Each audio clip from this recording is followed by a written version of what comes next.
is Audra from Homesteading in Idaho. Welcome to another episode of Gardening for Shed Wars. All right, we are going to talk about this crazy heat wave and drought everybody's having. Well, maybe not everybody. I've seen the map.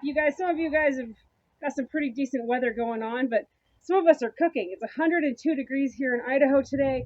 Our normal is 87, and I have seen so many people, not just locally, but everywhere, that's getting hit by this weather saying, do I yank out my garden? Do I take out my pots?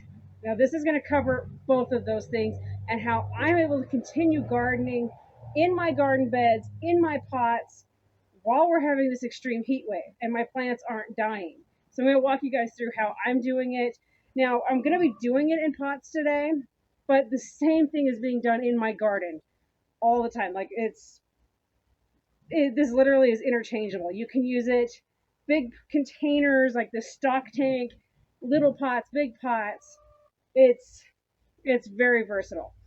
Okay, so if you've ever heard of lasagna gardening or back to Eden gardening, this is like my own take on combining them in my own way. I've been tinkering with this for like hardcore 3 years. Before that, I've been tinkering with it as well.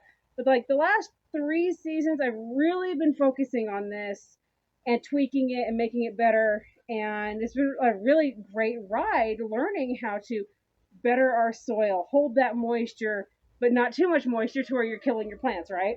So let me just walk you through what I'm doing that I didn't used to do. I switched up how I used to do things. Like this is the pot we're going to be using today to pot up this eggplant. I used to put rocks in the bottom. Now I put wood chips. These are aged wood chips. I have a pile freshly delivered of really green wood chips. I'm not using them. The greener the wood chip, the more nitrogen it's going to strip out of your soil. I don't want soil, especially in a pot, a container, where I don't have the added benefit of that soil around it to help. It's only here. But, rocks are handy in the bottom for filling in these holes where soil fills out. When if you're going to reuse it and you go to dump it, then you got to pick out all these rocks. I don't really bother to ever pick out my wood chips because they break down, and I'm just going to encourage to use them later. So in the bottom of this, literally, that was it, a handful of wood chips. That's it. It's just enough to cover those gaps. I think I've got a couple extra gaps. There you go. It was literally just a few wood chips. Okay, so you're going to think I'm crazy, but the next thing I'm actually going to do is not putting in. This is aged fertilizer compost from my goat yard. And this is potting soil that I just put in this container instead of having a big old bag hanging out. I'm not adding either of those next. I know y'all are going to think I'm nuts, but I wish if we were in the big garden, you would understand why this works and why I'm doing it. Next, it's ugly. Kitchen food scraps. Yeah, this is what I'm putting in there. This is a mix of, I've got strawberry bits, some celery bits. Just going to put them in there. Look, I've got a big old skin of pineapple. Put that in there. Let's see. Got a cabbage leaves. Pop that in there. And down at the bottom, a cantaloupe rind skin. Putting that in there. Yep, I just did that. Why on earth am I adding food scraps into my container? I haven't even got the plant in there yet. What am I doing? I'm feeding my soil. I could put this in there. This is from my goat yard, like I said. It's aged compost manure. It's full of nutrients. Got the potting soil. Bought it from the store. That means it was irradiated. It was treated, so it's pretty much dead. So, good soil, fertilizer, dead soil. And the reason, if you're wondering, well, it's from the store, it's got to be good. No. They cook it. They have to sell it in the store. They have to guarantee to the best of their ability that it's not going to breed any pathogens, any bacteria, bring anything to your home that's bad, no weeds. So that means it's been sterilized. Sterilized soil isn't going to grow anything very well. So anyway, food scraps. And those are at the bottom because as my roots grow, it's going to reach into that. Now, I'm going to add just a handful of the regular soil over the top of that. Just kind of cover it a little bit. Now for the stuff from the goat yard.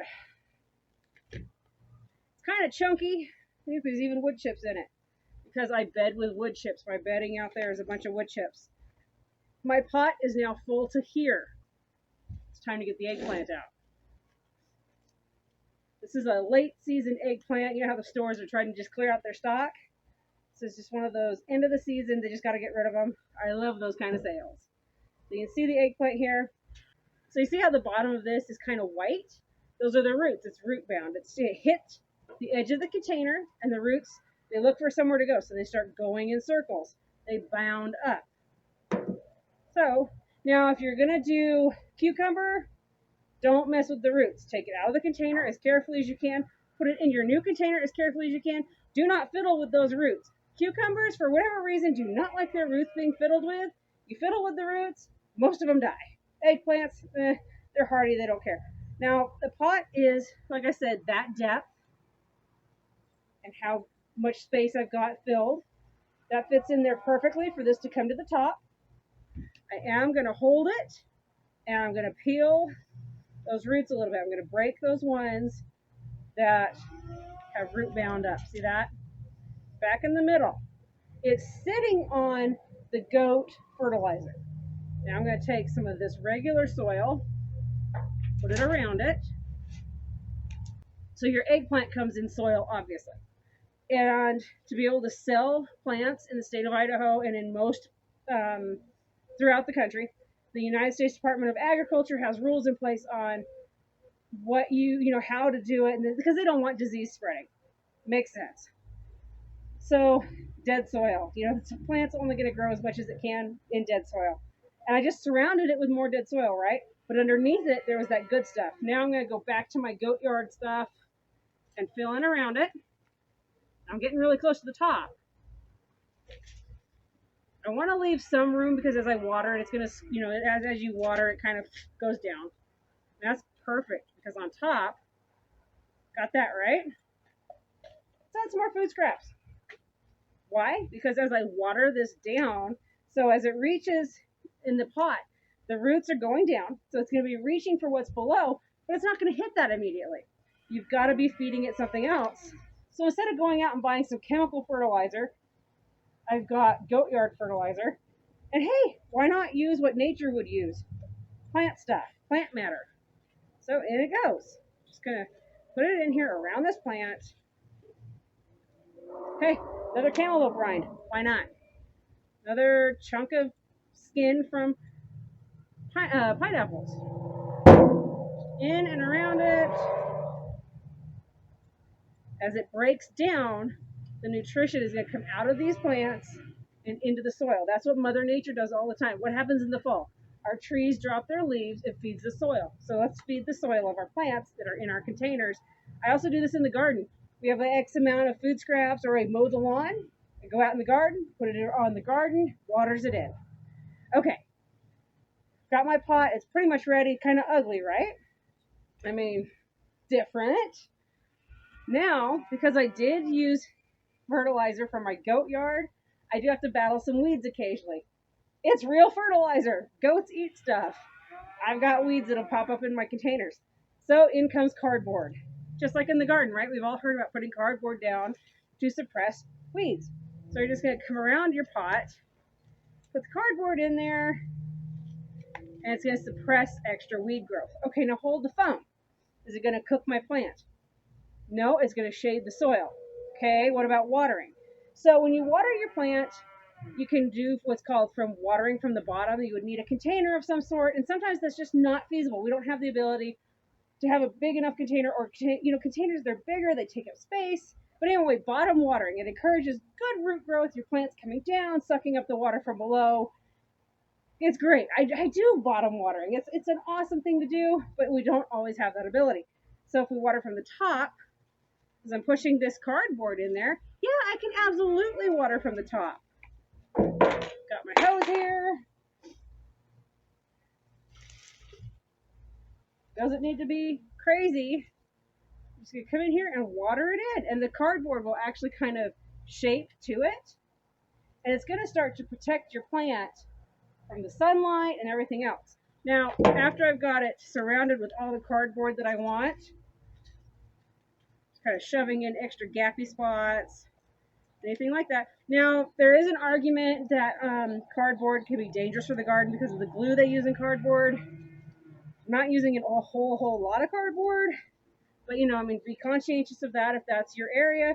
Absolutely, do you. Now, I've got the cardboard on there. I know it kind of looks, it's like a tent, right? I'm just going to take a little bit of wood chips to put over the top.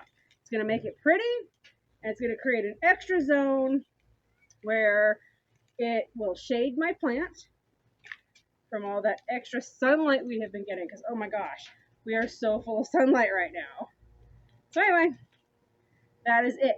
As I water this plant more and more, it's actually going to droop down and could end up even needing to repot this plant. This guy just went into a 1 gallon container. The next size up I would do in this next season is 2 gallons. And here in Idaho, even though we usually get a heck of a cold winter and snow and ice, deep freezes, I actually have a greenhouse and overwintering eggplants, things like that in the greenhouse. So toward the end of this season, I'll see how this plant is doing. If it looks like it's root bound or having issues, I might pot it up to a bigger one before we go to winter gardening. Otherwise, it'll be in the spring. All right, you guys, thank you for watching. Hopefully where you're at, you're staying cool.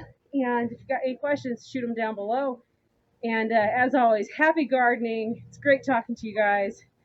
We'll catch you later.